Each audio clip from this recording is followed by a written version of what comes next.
La palabra de Dios. Repito, la cita bíblica es Hebreos capítulo 12.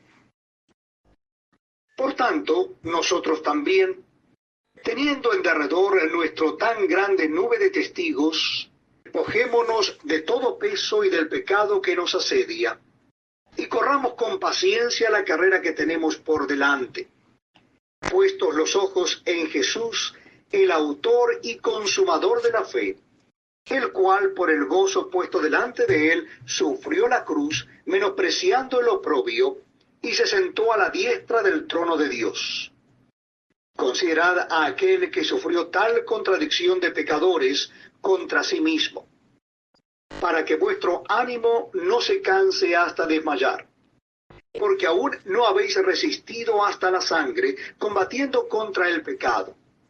Y habéis ya olvidado la exhortación que como a hijos se os dirige diciendo: Hijo mío, no menosprecies la disciplina del Señor, ni desmayes cuando eres reprendido por Él. Porque el Señor al que ama disciplina y azota a todo el que recibe por hijo. Si soportáis la disciplina, Dios os trata como a hijos, porque ¿qué hijo es aquel a quien el Padre no disciplina? Pero si se os deja sin disciplina, de la cual todos han sido participantes, entonces sois bastardos y no hijos.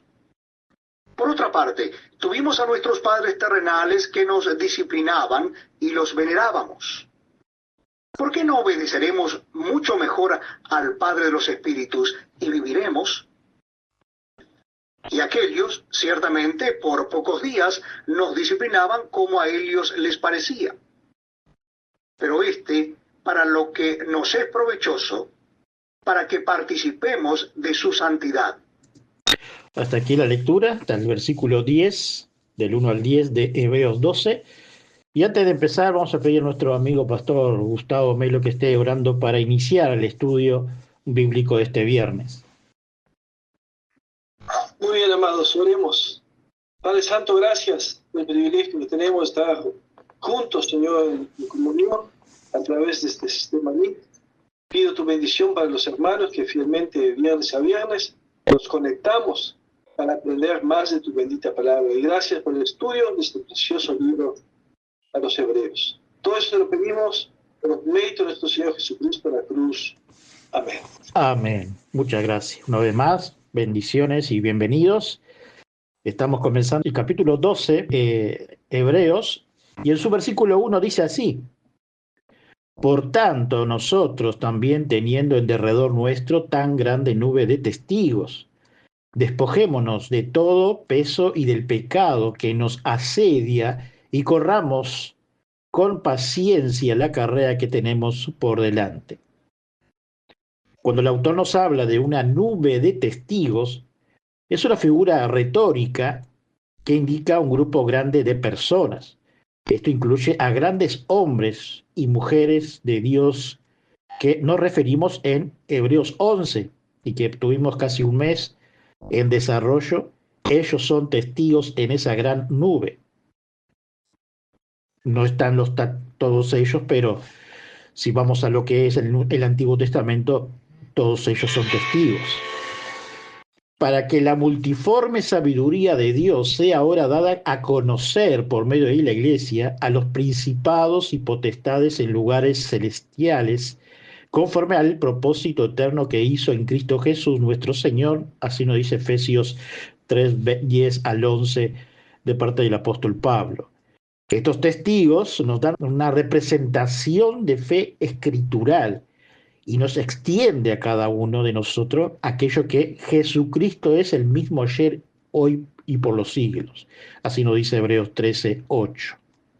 Tanto los griegos como los latinos usan con frecuencia el término nube para expresar un gran número de personas o cosas. Así nos dice Clark en su comentario. Los atletas en tiempo de los griegos corrían desnudos para no tener ni una interrupción, peso en su cuerpo para que no molestara en su carrera, donde podría perjudicar la velocidad de los tales. Al margen de todo esto, que veían eran todos hombres, no había presencia de mujeres para aquellos tiempos. El escritor del libro de los Hebreos nos llama a reflexionar a que en esta carrera que estamos en vía hacia la meta, que es Cristo, en esta carrera debemos sí o sí despojarnos de todo pecado, y quizá digamos en nuestra conciencia que no tenemos pecado, pero siempre debemos aclamar por la santificación y perdón de nuestro Señor, por cualquier casualidad fuera de nuestro control, ya que Cristo es quien nos ve. El pecado es fascinante, los admiramos y el engaño tiene mil caras bonitas, y no tanto, es peligroso cursar en ella, en el pecado, porque te lleva hacia la muerte. Comentaristas dicen que estos pecados no pueden ser parte de los demonios, sino muchas veces de nuestra casualidad, pero una cosa es cierta: el Espíritu Santo es quien nos alumbra, nos previene a nuestra mente a la luz de la Escritura, donde ella disuelve todo pecado. Cuando nosotros leemos la Escritura en la mañana como devocional o algo así, ya el Espíritu Santo está diciendo en sus pasajes, porque cada palabra del pasaje tiene un significado. Él está con nosotros en el punto de partida y nos dice con insistencia: corran, corran y corran. El apóstol mismo está a nuestro lado como corredor, dice Spurgeon.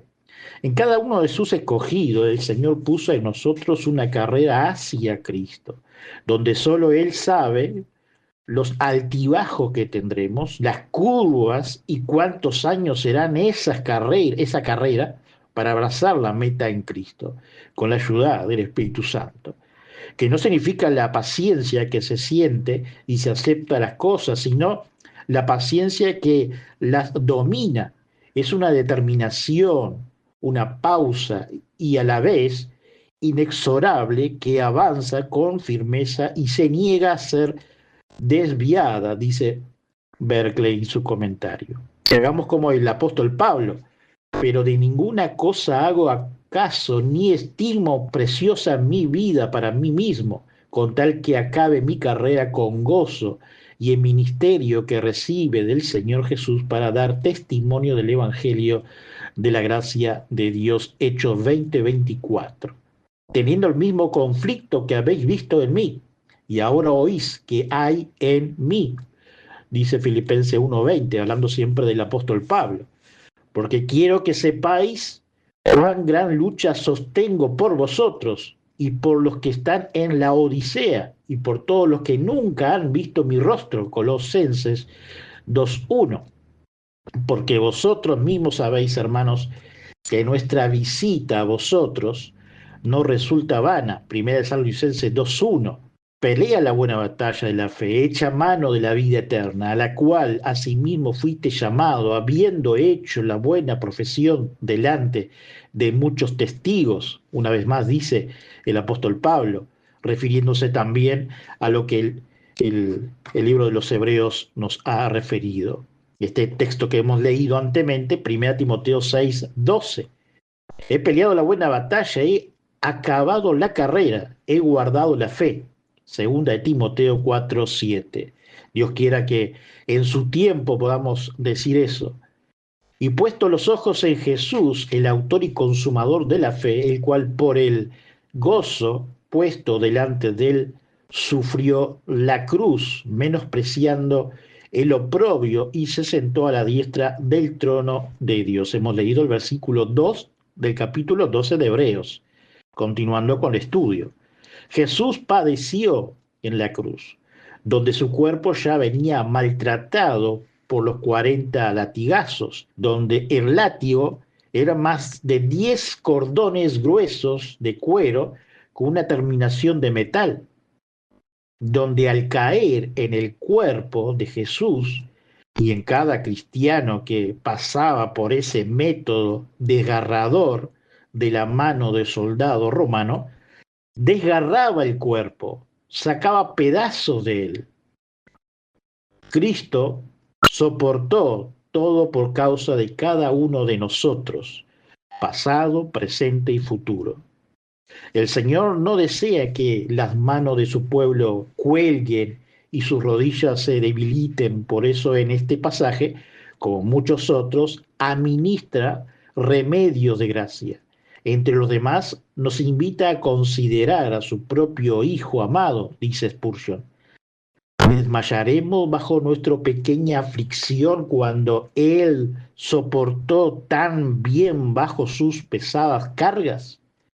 Ven, fortalécete, corazón débil. Su camino era mucho más rudo y oscuro que el tuyo. Sufrió Cristo en tu Señor y lo repetirá. No podemos tener ninguna duda, dice Spurgeon, acerca de las grandes verdades que creemos porque estamos rodeados por una nube de testigos. El capítulo anterior nos da los nombres de muchos de estos gloriosos portadores de testimonios, quien por la fe lograron grandes maravillas y así dieron testimonio de la verdad de Dios. Por lo tanto, sin lugar a duda, pongamos toda nuestra fuerza en nuestro alto llamamiento y correr con paciencia teniendo siempre los ojos fijos en Él, el principiante y consumador de nuestra fe, que ha corrido él mismo la carrera y ganó el premio y ahora se sienta a la diestra del trono de Dios, dice Spurgeon. La palabra griega para mirar es mucho más completa que la que encontramos en español. Contiene una preposición que desvía la mirada a todo lo demás. Debes mirar a Jesús, no solo a los demás. No fijes tu mirada en la nube de testigos. Te estorbará si apartas tu mirada de Jesús. No mires las cargas ni el pecado que te toca. Lo has dejado de lado. Aparta tu mirada de ellos. Así nos dice Spurgeon. Ni siquiera mire las pistas ni los competidores, sino a Jesús. Y si comienzas a correr, mira a Jesús, significa vida, luz, guía, ánimo y alegría. Nunca deje de mirar a quien siempre te mira. Señor, siempre en nuestro corazón son duros, ablandados, pero sí son demasiados ablandados, endurecidos, sé lo que quiso decir. Y creo que puede orar, usa la última oración por algunos de mis amigos que son tan delicados que una mueca los mataría, dice Spurgeon. Que el Señor los endurezca hasta que pueda despreciar la vergüenza, así nos dice Spurgeon, relatando lo que es el verso 2 de Hebreos 12. Este es uno de los pasajes grandes y conmovedores del Nuevo Testamento, en el que su autor nos da un resumen casi perfecto de la vida cristiana. Primero, en la vida cristiana tenemos una meta, dice Berkeley. El cristiano no es un peaje que nada despreocupado por los senderos de la vida, sino un andante que sabe a dónde va. No es un turista que vuelve a pasar la noche a su punto de partida, sino un peregrino que siempre va de camino. La meta es nada menos que la semejanza con Cristo. La vida cristiana tiene un testigo y está bien que al final de cada día nos preguntemos ¿cuánto he avanzado para Cristo? Segundo, en la vida cristiana tenemos una inspiración, dice Berkeley. Estamos inmersos en una nube invisible de testigos, y son testigos en un doble sentido, porque han testificado de su fe en Jesucristo y porque ahora son espectadores de nuestra actuación. El cristiano es como un corredor que compite a la vista del público.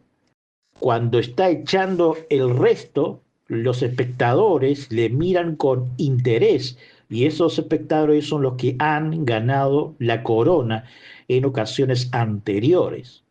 Un atleta se esforzaría doblemente si supiera que el estadio estaba lleno de famosos campeones olímpicos que estaban allí para presentar su actuación. Es algo esencial en la vida cristiana del hecho de que se vive ante la mira de los héroes que viven. Sufrieron y murieron por la fe en sus generaciones. ¿Cómo vamos a dejar de esforzarnos para hacer lo mejor posible cuando nos está observando una audiencia tal? Así nos dice Berkeley. Punto 3. En la vida cristiana tenemos algo en contra. Es verdad que estamos inmersos en las grandes del pasado, pero también en los estorbos de nuestro propio pecado y las imperfecciones de nuestro tiempo. Nadie se pondría a escalar el Everest con la mochila cargada de toda clase de cosas pesadas e inútiles. Si queremos llegar lejos, tendremos que viajar ligero, suaves, sin carga. En la vida tenemos muchas veces que desembarazarnos de cosas, dejar por el camino. Puede que sea hábito o placer o excesos o contactos que nos condicionan. Debemos despojarnos de ellos como hace el atleta cuando se dirige a la línea de salida. Y no será raro que necesitemos la ayuda de Cristo para hacerlo, dice Berkeley. Cuarto, en la vida cristiana necesitamos equilibrio. Eso es lo que quiere decir endereza inalterable. La palabra hipomone no se refiere a la paciencia que acepta las circunstancias, sino la que las domina. No es nada menos romántico lo que nos da alas para sobrevolar las dificultades y los absurdos sin prisa pero sin indolencia, sino la determinación de cada uno que persiste en el esfuerzo y rechaza el desánimo. Los obstáculos no la intimidan y las dificultades no la quitan la esperanza. Es una endereza inalterable que se mantiene hasta el alcance de la meta. Quinto, la vida cristiana tiene un ejemplo que es el mismo Jesús, dice Berkeley. Para alcanzar la meta que se le había propuesto, lo soportó todo para llegar a la victoria que tenía que pasar por la cruz. El autor de Hebreo tiene un gran entusiasmo que cuando dice a Jesús que no se dejó impresionar por la terrible vergüenza que implicaba la cruz, Jesús era sensible. Nunca ha habido una persona con un corazón más sensible. La cruz era la humillación reservado para los peores criminales y para los que la sociedad consideraba escogidos, pero Jesús lo aceptó. Felipe Neri aconseja despreciar el mundo, despreciarte a ti mismo y despreciar el hecho de que te desprecien. Si Jesús lo pudo soportar, nosotros también podremos con su ayuda, así nos dice Berkeley. Sexto, en la vida cristiana tenemos una presencia, la presencia de Jesús, que es al mismo tiempo la meta y la compañía de viaje hacia el que nos dirigimos y con quien vamos. Lo maravilloso de la vida cristiana es que proseguimos adelante, rodeados de santos, sin interés en nada más que en la gloria de la meta, y siempre en compañía de que ha recorrido el camino y alcanzó la meta, que nos espera para darnos la bienvenida cuando lleguemos al fin de la carrera, así nos dice Berkeley. Seguimos leyendo el capítulo 12 de Hebreos en los versos 3 y 4.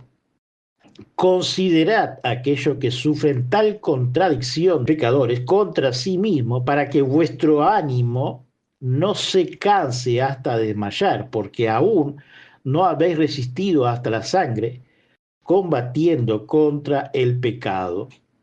Cristo soportó toda hostilidad de los pecadores hacia él, de los judíos que no lo aceptaron, pero también a los que eran insensatos por dicha causa, y con resultado de los romanos y muchos pueblos, como en la actualidad, con nuestros hermanos en la fe.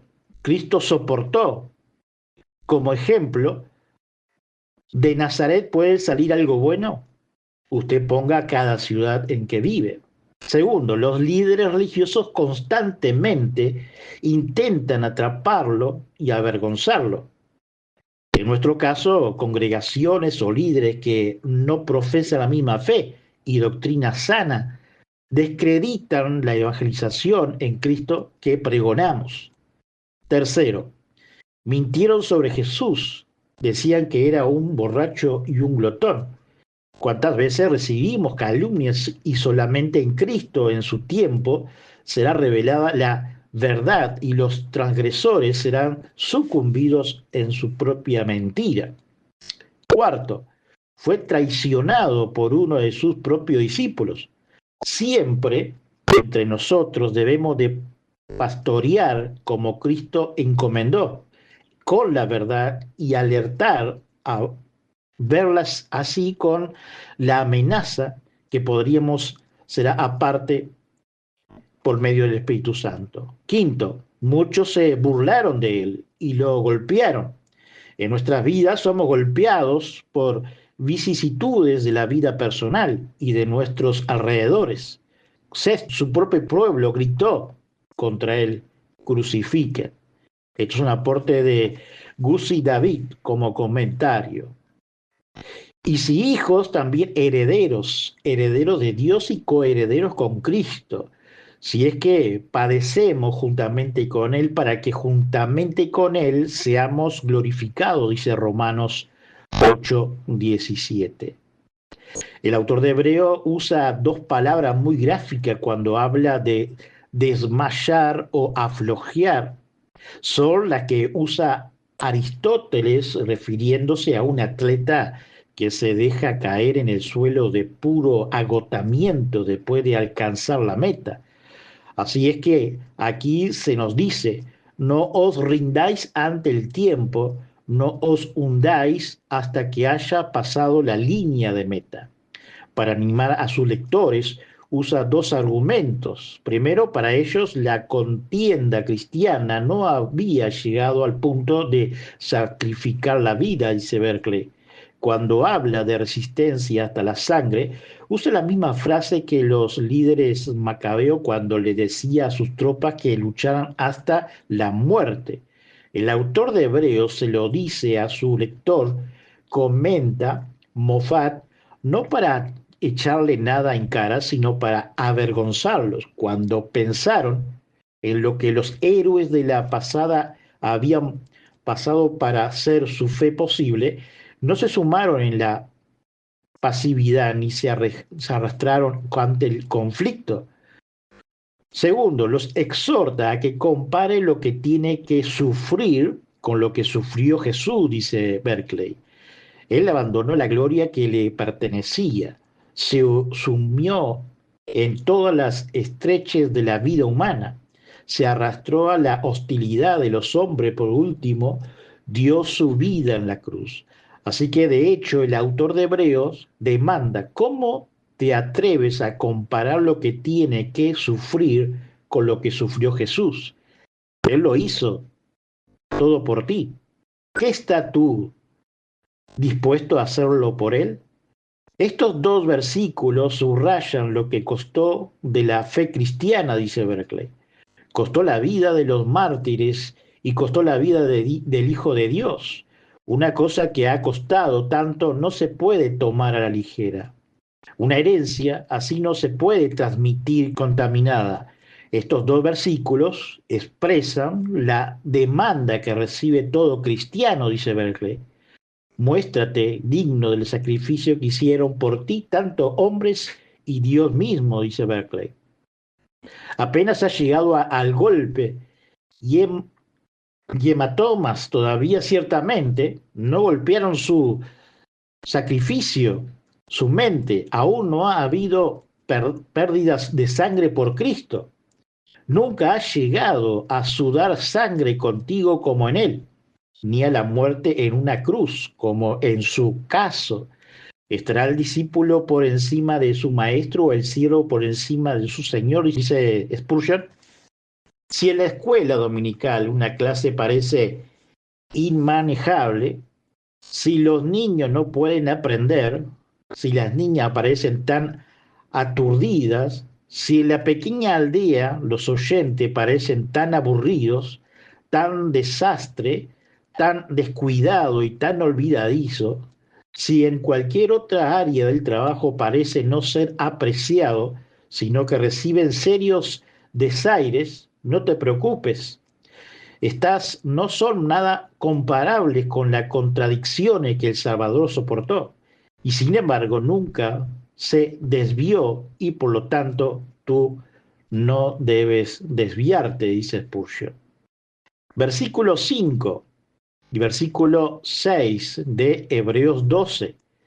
Y habéis ya olvidado la exhortación que como a hijos se os dirige, diciendo, hijo mío, no menosprecéis la disciplina del Señor, ni desmayéis cuando eres reprendido por él, porque el Señor al que ama disciplina y azota a todo el que recibe por hijo.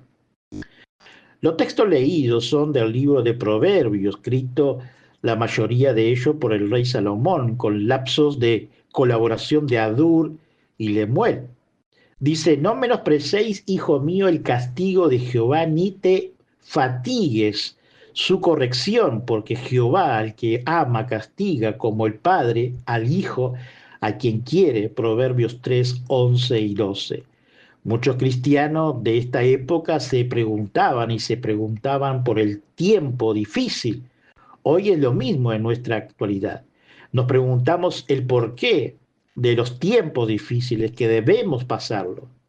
Pero en este mismo relato nos habla de que nos hemos olvidado la exhortación que hemos de dar a los hijos, se os dirige. Los menos difíciles es para moldear nuestro carácter, para poder consolar a otros cuando pasen situaciones donde podemos responder bíblicamente.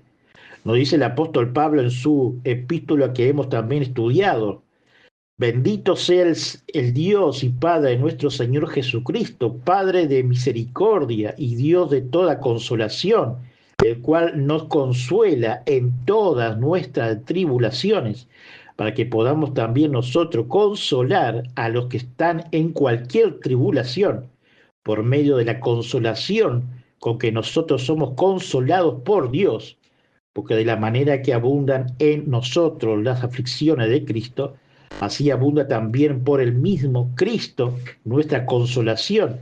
Pero si somos atribulados, es para vuestra consolación y salvación. O si somos consolados, es para vuestra consolación y salvación, la cual se opera en el sufrir las mismas aflicciones que nosotros también padecemos, dice el apóstol Pablo. Y nuestra esperanza respecto de vosotros es firme, pues sabemos que así como sois compañeros en la aflicción, también lo sois en la consolación. 2 Corintios 1, 3 al 7, a referencia del versículo 5 y 6 de Hebreos 12. Con los padres cariñosos no es así. A menudo al que ama a su madre se le permite hacer lo que le plazca y escapa del castigo, pero esto es una locura. El amor de Dios es más elevado y más sabio que las parcialidades de los padres. Al que el Señor ama, disciplina. Es una muestra de su favor hacia nosotros el que se toma la molestia en eliminar nuestro amor por el pecado con un dolor agudo y amargo, dice Spurgeon. A menudo he oído a un padre decir, hijo, si llora por eso, pronto tendrás algo por lo que llorar. Así que si murmuramos por algo, Dios nos da de algo que nos va a hacer llorar. Si gemimos por nada, Él nos dará algo que nos hará gemir, dice Spurgeon. Veamos ahora los versículos 7 y 8 de Hebreos 12. Si soportáis la disciplina, Dios os trata como a hijo, porque ¿qué hijo os aquel a quien el Padre no disciplina? Pero si se os deja sin disciplina, de la cual todas han sido participantes, entonces sois bastardos y no hijos. Lo que debemos entender es que nosotros, los hijos, los cristianos, cada uno de nosotros somos sus hijos y Él, Dios, es nuestro Padre amoroso, perfecto. Él es bueno, el buen Padre, y no es un dictador, como muchos leen la Escritura de forma negativa y prejuiciosa. Aparte, tenemos un redentor, sacerdote, hermano, abogado. Este es Cristo Jesús, sentado en la diestra del Padre, y el Espíritu Santo es nuestro guía por medio de la Escritura, la Biblia.